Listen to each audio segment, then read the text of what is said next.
Мен кызыктырган суроо, бир автобус өзүнө канча убакытта актайт? Азыр 20 сом да, жол кире.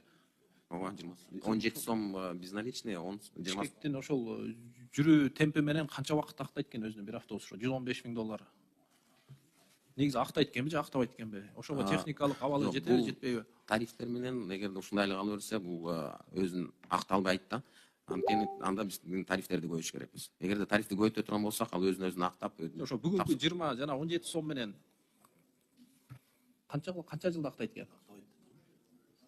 10 жыл жүрүшү мүмкүн автобус, мүмкүн 20 жыл жүрүшү мүмкүн, эми биз билбейбиз, аны убакыт көрсөтөт, бирок эсеп кылсак бар да. Эгерде бизде тарифтер мисалы 25 сом болсо, анда 8-10 жылда акташ мүмкүн да, бирок при немеде неизменных ценах дегенде, эгерде инфляция бирдиктүү болсо, башка тетиктерге баалар көтөрүлбөсө дегенчи, анан курс бирдиктүү болсо.